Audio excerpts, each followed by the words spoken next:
Mr. Rutherford is recognized for 60 minutes as the designee of the Majority Leader. Thank you, Madam Speaker. I appreciate you yielding us this time as we have our bipartisan hour to really honor law enforcement officers all across America, talk about our Back the Blue. And this evening, as we begin, I'm joined by so many of my colleagues on both sides of the aisle who truly do support our law enforcement community, and we're here to celebrate their lives and also honor the deaths of many of these officers who have paid the ultimate sacrifice.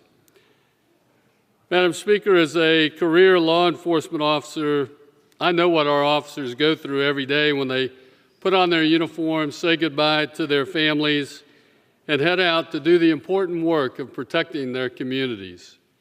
They step into that breach between the good citizens that we're sworn to protect and that criminal element out there that would do them harm. Unfortunately, over the last few years, we've seen an uptick in violence specifically directed at law enforcement officers, especially in the form of ambush-style attacks. These violent attacks have been fueled by anti-police rhetoric, which has left our officers demoralized and delegitimized. In fact, according to the National Fraternal Order of Police, just this year, just in 23 so far, 135 officers have been shot, 15 of those killed by that gunfire. The number of officers shot in the line of duty is up 52% from this time 3 years ago. There have been, Madam Speaker, there have been 38 ambush-style attacks on police officers. 38. In these attacks, 43 police officers have been shot. This country cannot tolerate this violence. We must respond with action to prevent further attacks against our police officers. And I am grateful to my bipartisan colleagues who join me on this floor this evening to send a message that we have the backs of those officers who serve our communities. This Congress, I am proud to have reintroduced 3 bipartisan bills to further support our law enforcement officers. The Invest to Protect Act, which will make critical investments in small police departments with fewer than 200 officers to help them with recruitment, with their retention, mental health support for their officers, and officer training. Also, the Protect and Serve Act, which creates enhanced federal penalties for individuals who deliberately target law enforcement officers in the line of duty. You target the police, Congress is going to target you. And then finally, the Helper Act, which will help our law enforcement officers and other first responders buy homes within the community that they serve. I'm going to continue to advocate for legislation that supports and equips our men and women in blue. And while we continue to work to support officers still on the job, we must also remember those who have laid down their lives in service to their communities. Last week, I had the honor of commemorating Florida's fallen officers, including 2 in my own district. Paul Matthew Patrick, an Atlantic Beach police officer whose watch ended on September 12th. He's a legacy. He died in 1932. Kobe Bryant Seckinger, the St. Johns County Sheriff's deputy whose watch ended on December 14th of 2020. Madam Speaker, it is vital that we never forget those who chose to walk out that door each day and face an unknown danger so that we don't have to. Ralph Waldo Emerson once said, "The purpose of life is not to be happy. It's to be useful. It's to be honorable, to be compassionate, to have it make some difference that you have lived and lived well. This week, we remember their sacrifice and use it as an inspiration to better support law enforcement officers across this nation. I pray each of us across America would live the rest of our lives worthy of their sacrifice. Now, with that, Madam Speaker, I'd like to yield to my good friend across the aisle, who is also co-chair of the Law Enforcement Caucus, Mr. Bill Pascrell from New Jersey. I thank you for being here, and he knows about service. He served in the Army, and he is now serving on Ways and Means Committee. Mr. Pascrell. Madam Chair, Mr. Bacon, I associate myself with your words. Madam Speaker, I'm always proud to stand in support of our brave law enforcement, those officers who suit up every day. That is especially true during National Police Week. Our heroes do not just protect the safety of us and our neighbors. They defend the institutions that are fundamental to the well-being of our great society.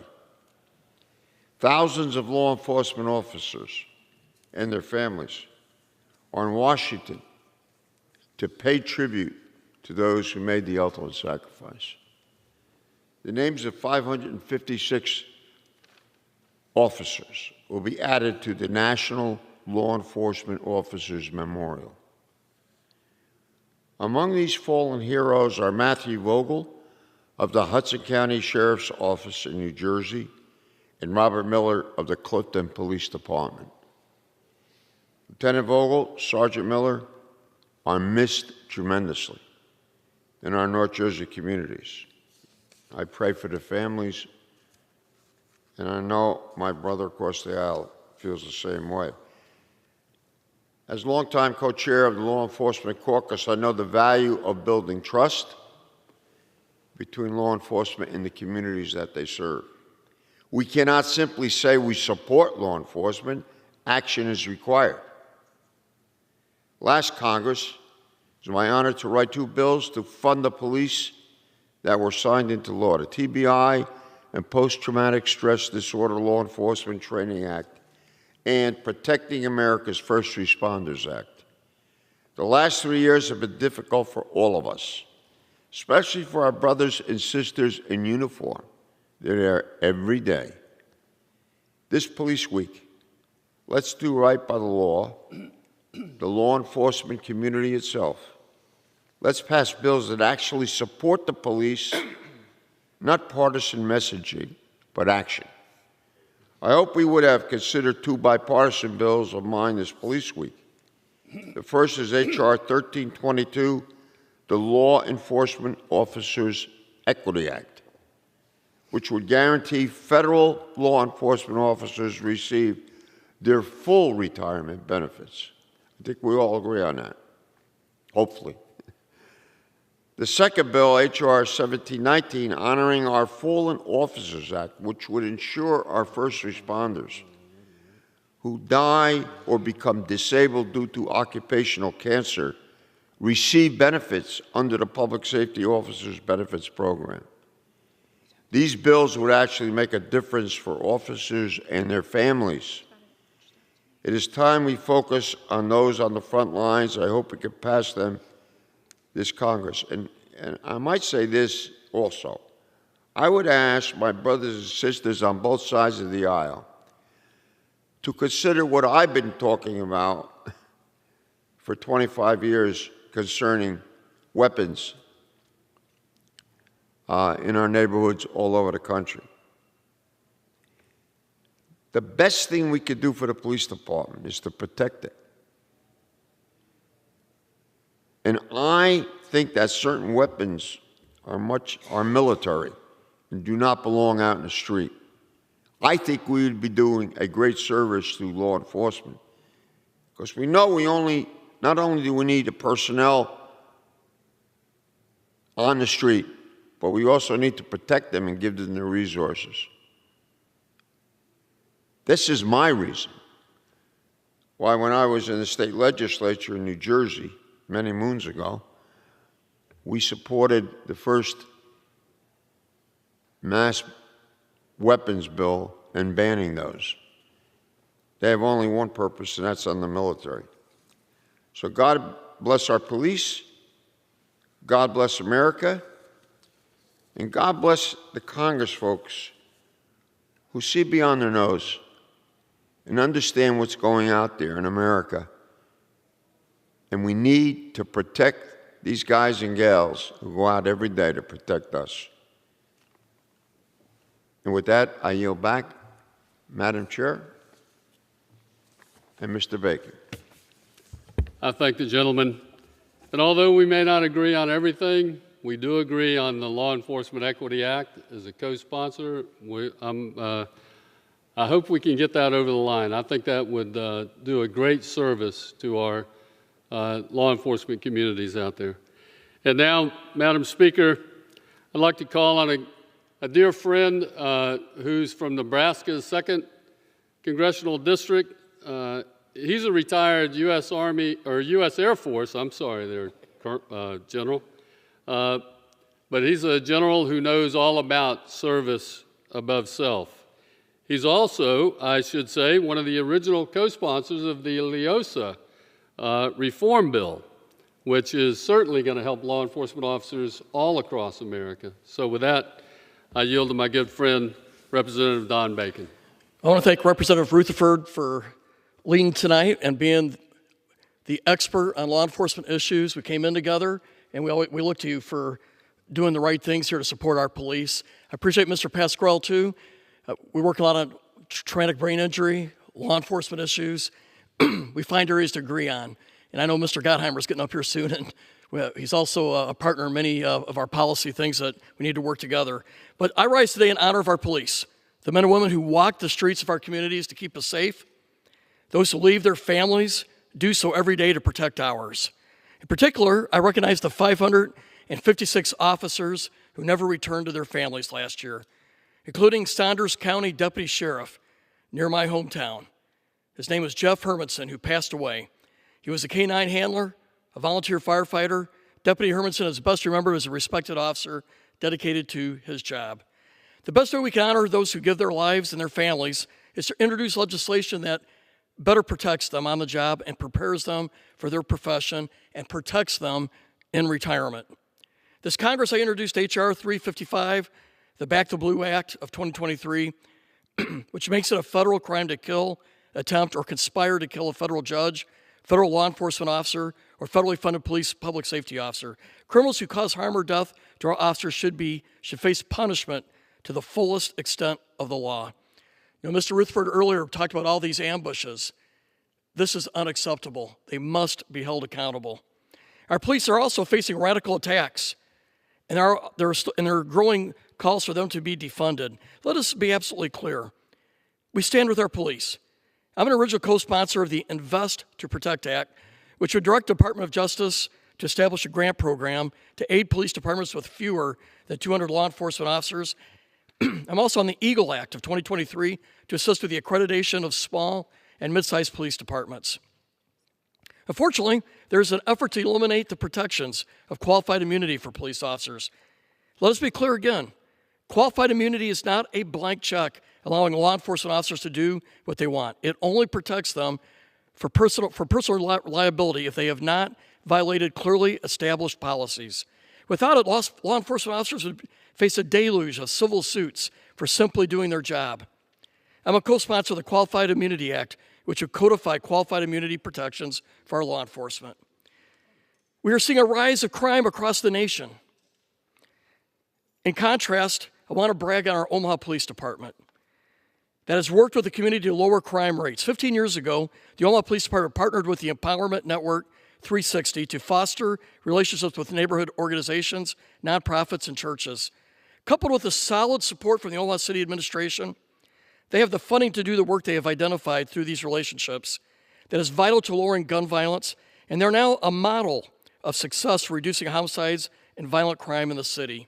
Recently mentioned in ABC, the Washington Post, the Wall Street Journal, we're one of the few large cities that have seen a drop in gun violence and crime.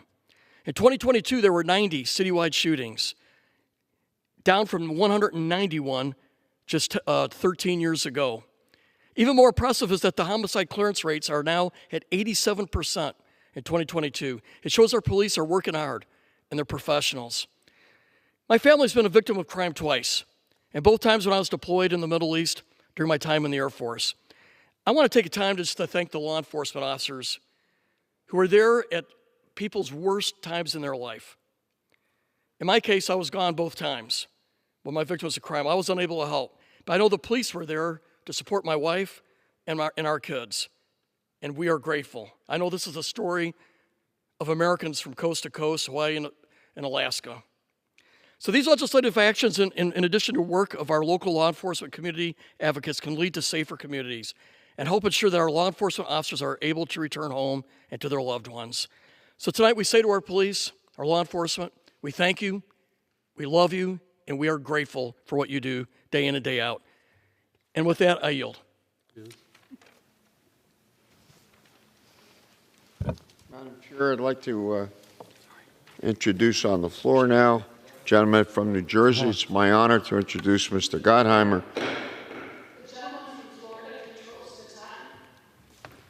I'm sorry? The gentleman from Florida Madam controls Speaker, the time. I yield to my good friend, Mr. Pasquale. Thank you. Thank you. I introduce the Honorable Josh Gottheimer from the 5th District in New Jersey, and he's always had as a priority the brothers and sisters in blue. Mr. Gottheimer. Thank you, Mr. Pasquale, and thank you for your leadership in the caucus, supporting law enforcement, and always being there for those in New Jersey. Very grateful. Madam Speaker, thank you very much. Mr. Rutherford, thank you so much for organizing this evening and for all you do and have done in your career for law enforcement, your service, which continues today. We're incredibly grateful for you, and I'm grateful for our friendship, as well as Mr. Bacon, who just spoke so artfully, who's vice chair of the Problem Solvers Caucus and also does a phenomenal job. Thank you both very much. I rise today to recognize National Police Week and to express my deep and unwavering support for the sacrifices our law enforcement officers make to keep our families and our communities safe. Every day, law enforcement officers put on a bulletproof vest, kiss their loved ones goodbye, and then put their lives on the line to look out for us. That's why we must always get the backs of those who have ours. I'm very proud to co-lead the bipartisan resolution, which was just passed, to recognize National Police Week and memorialize officers tragically killed in the line of duty.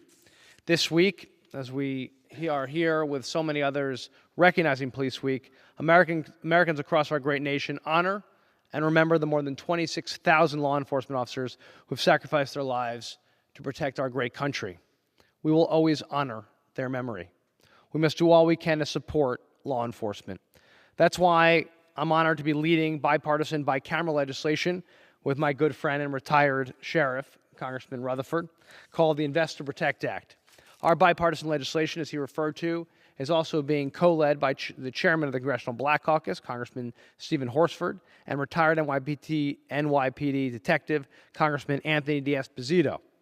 Our bipartisan, bicameral bill will make critical investments in law enforcement, especially in small departments, in training and recruitment and retention of officers, and in mental health, to protect our officers, our families, and our communities. The Invest to Protect Act was developed through many conversations with Republicans and Democrats in both chambers, and with a broad spectrum of stakeholders. I'm proud the bipartisan legislation has been endorsed by key law enforcement organizations, including the National Association of Police Organizations, the Fraternal Order of Police, the New Jersey FOP, the New Jersey State PBA, the National Organization of Black Law Enforcement Executives, the National Troopers Coalition, the New Jersey State Troopers Fraternal Association, the Port Authority PBA, Peace Officers Research Association of California, the State Troopers Non-Commissioned Officers Association, the National Sheriff's Association, the Sergeants Benevolent Association, the National Tactical Officers Coalition, and the Federal Law Enforcement Officers Association. It's worth pointing out these organizations because it shows the broad support in our country to support law enforcement and to make sure we take care of those who take care of us. We've got identical companion legislation in the Senate, led by Senator Chuck Grassley of Iowa and Senator Catherine Cortez Masto of Nevada. We worked with the Leadership Conference on Civil Rights and others across the spectrum. Because the point with Sheriff Rutherford and I realized, and so many others who support this legislation and are supporting it now, is you cannot cut or defund your way to safer communities and better police departments.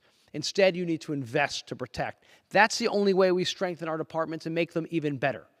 We have to stand by those. This idea that you'd cut the way to the bone as the answer is absurd, and it makes our communities weaker. We need to invest in them, and I'm so grateful for this across-the-aisle support to get the backs of those who risk their lives every day to protect us, not just on this bill, but on so many other important pieces of legislation that we'll be considering this week, Police Week.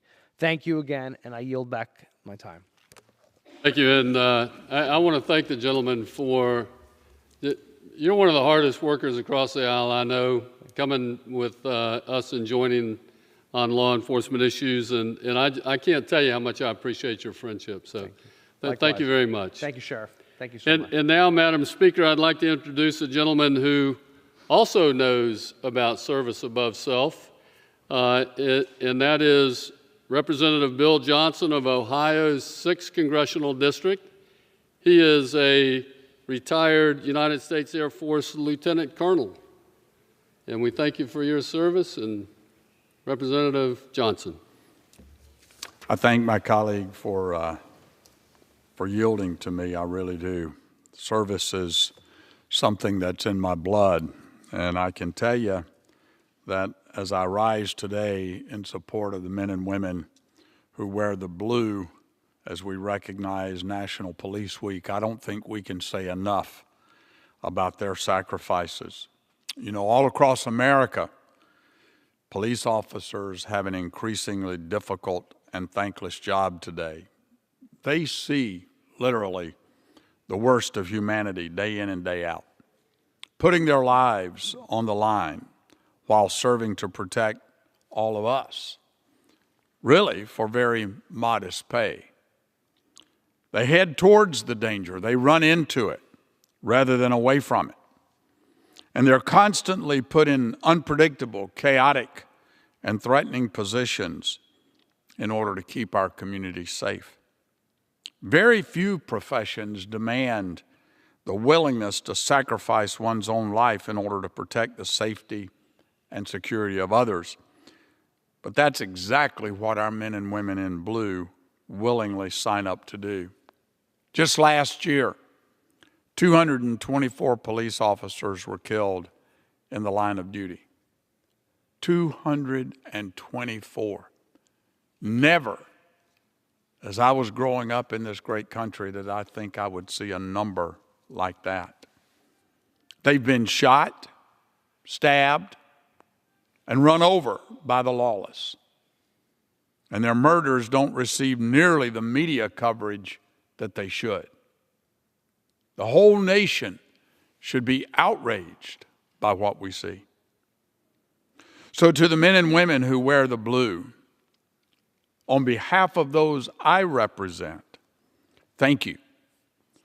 Thank you for choosing to serve and to protect.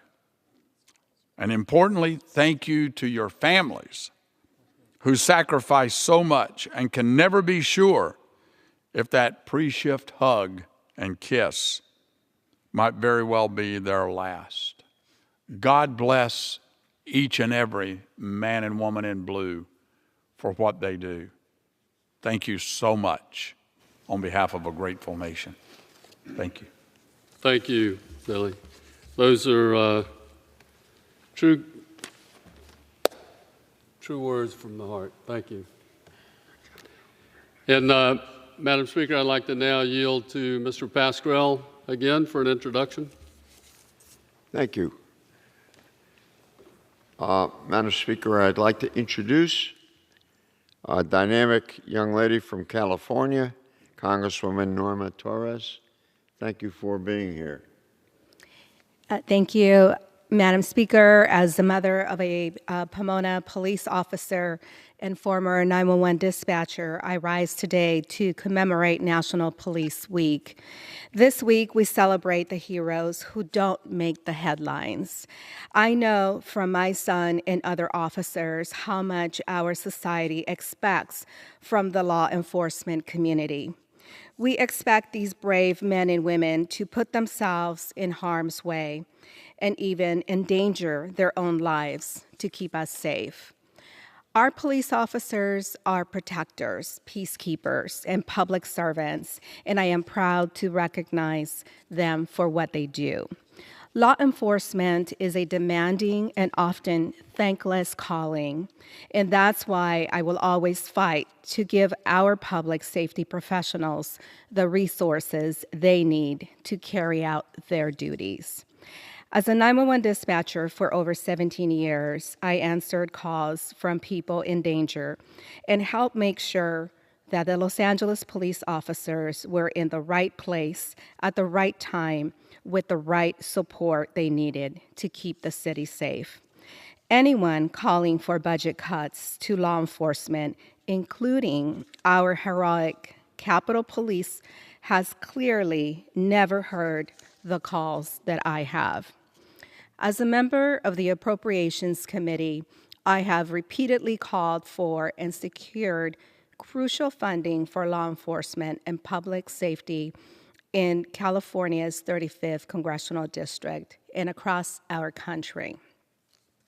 I have also introduced the 911 Saves Act, which gives our 911 dispatchers the recognition they deserve by officially classifying them as emergency responders. Law enforcement personnel must have the resources and support that they need to appropriately carry out their duties. I will always fight to ensure that they can uphold their sacred promise to protect and serve our communities. And with that, I yield back the rest of my time. I thank the gentlelady for the comments tonight, and I know as a law enforcement officer that our 911 dispatchers are, so overlooked, I think, by our communities and what you all do and what you do for those men and women out there on the street. So I want to say thank you for your service as well. Thank you for supporting the 911 Saves Act over the years. I appreciate Absolutely. you. Thank you. And now, Madam Speaker, it's my pleasure to introduce another law enforcement officer. Spent 23 years of his life serving the Duluth, Minnesota Police Department. Representative Pete Stauber, he's also an original co-sponsor of the Protect and Serve Act. Representative Stauber. Well, thank you very much, Madam Speaker. Sheriff Rutherford, thank you for putting on this hour. You served with honor, and I want to thank you for continuing to lead and fighting for law enforcement in our conference. I appreciate you very much. I rise today to honor the many law enforcement officers who have made the ultimate sacrifice for our communities. Every year, men and women from across this country decide to serve on a police force. They do it because they have a unique and noble desire to protect their family, friends, and their communities. They have a willingness to put the safety of others before themselves. They believe in law and order and that justice will prevail against evil. These are good and honorable and noble people, and we are lucky to have them. Every day, these men and women put on their uniform, kiss their families goodbye, and head to work without certainty they will return home that night. If you ask the spouse of any law enforcement officer, what is the greatest sound in the world? And they'll tell you, when their loved one takes the Velcro from the bullet-resistant vest in the morning after duty, and it scratches like Velcro does, and it wakes them up. They know their loved one is home from a night of hard work. They know their loved one arrived home alive.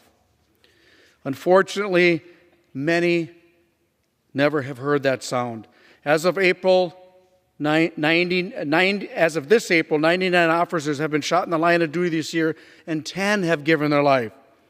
It is clear the dangers of the job are huge, but they are an acceptable part of this profession. What disgusts me, however, is the 27 ambush-style attacks. Law enforcement officers are intentionally being targeted and attacked in the streets simply because they wear the uniform and serve their communities. This is unacceptable and must stop. In this chamber, we must lead by example. We must respect the rule of law. We must thank and stand with our law enforcement officers. We must call on others to do so as well. Only then will we truly honor the memory of those we have lost. As a police officer for 23 years, it is my privilege to speak about the law enforcement profession and the men and women who wear the blue and the brown. They are some of the greatest people I have ever known, and I will use my time in Congress to honor them the best I can. And we must not forget the family members of the men and women who serve, the Luke Delanos that are out there, the children of the family members that worry about mom or dad or brother and sister. We must also know that they're concerned that their loved one comes home alive at the end of their shift. My time in uniform may be over, but my watch will never end. God bless the men and women in the blue and brown and their families, and I yield back. Amen to that. Good job. And I thank you for your service. And Mr. Pasquale, you have no more speakers, correct? Okay. Then I would like to call upon my good friend from the state of Wisconsin, Representative Glenn Grothman, who has had a life of service himself in the state legislature at all levels. So with that, thank you, Representative, for being here. Well, we're here to commemorate another Police Week. And I think the average American never has an opportunity to see what the average policeman goes through and the risks that they take. Fortunately, as a congressman, and as you mentioned before that, a state legislator, I had an opportunity to try to do a couple ride-alongs a year with local police departments and local sheriff's departments. And I think until you spend time with the law enforcement, you can't realize the risks that they go through routinely and without complaining. Whether it's a domestic situation where you're going up to a door, not knowing if one of these people is armed, not knowing what you're going to confront, but having to knock on that door and go in there anyway. Whether it's doing a routine traffic stop, because if you're in a squad car, no traffic stop seems routine. You have no idea whether that person is armed, whether that car is going to take off, what's going to happen. But every night, the average law enforcement officer has to, I would estimate, 3 or 4 times get involved, because it's his job, in the unknown, not knowing who is the other person in that car, who is the person behind that door. So I encourage my colleagues all to take advantage of their position, do a ride-along, get to know a little bit more about these police, so you not only respect what they're doing, but know how incredibly professional they are. What a great job that they do, and you will quickly realize that the few naysayers in this building who run down the police, it's not consistent with the statistics at all. And in fact, there are few occupations, I would think, as noble and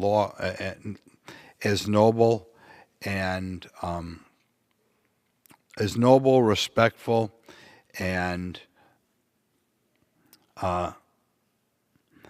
something that you must feel as good about yourself accomplishing as what a policeman does every night. And I will make another comment. It's good to spend a shift with dispatch as well, because you're going to find out something about people who do a very good job there as well. But thank you for leaving me with a minute. I thank the gentleman. Thank you very much. And now, Madam Speaker, I'd like to call on my good friend from New Jersey, Mr. Pasquarello, for a close. I have to say tonight, Madam Speaker, Mr. Bacon, that I associate myself with all the words that were spoken on both sides of the aisle tonight. I'm sure you do too. So we have the main job in front of us, I believe, is to protect our police officers. And I think that we can resolve differences along those lines if we sit and talk with each other. There's nothing more important than protecting our citizens. I think there's agreement on that. How we do it, well, that's always going to be controversial. But I believe that this is one issue, particularly what's happened over the last couple of years, that makes us either add or subtract from the way we thought about it before. So thank you, my co-chair. And we got tough decisions to make in the future, but we'll make them, like we always have. And thank you for all of your work. Thank you. Thank you. I really do appreciate the work that we've been able to do on the Law Enforcement Caucus, serving together as co-chairs, and I look forward to many more opportunities to come together and work. Thank you for making this bipartisan hour, recognizing our law enforcement officers so very special. Thank you very much. And Madam Speaker, I will close with this. As a law enforcement officer, my fundamental duty is to serve mankind, to safeguard lives and property, to protect the innocent against deception, the weak against oppression, and the peaceful against violence and disorder, and to respect the constitutional rights of all men to liberty, equality, and justice. That is the opening of the law enforcement officer's code of ethics. If you go to the Law Enforcement Memorial, every officer whose name is etched on those walls lived by and died for that code. We remember them today, and this whole week is about promises made and promises kept. We promised them and their families that they would never be forgotten. This week, we will keep that promise. I pray that we keep that promise every day, the rest of our lives. And as I said earlier, I only pray that we can all live the rest of our lives worthy of their sacrifice. And with that, Madam Speaker, I yield back. The gentleman yields back. Does the gentleman have a motion? Yeah, I ask unanimous consent that all members may have 5 legislative days to revise and extend their remarks. Without objection. Does the gentleman have a motion to adjourn? I do, Madam Speaker. I move that the House do now adjourn. The question is on the motion to adjourn.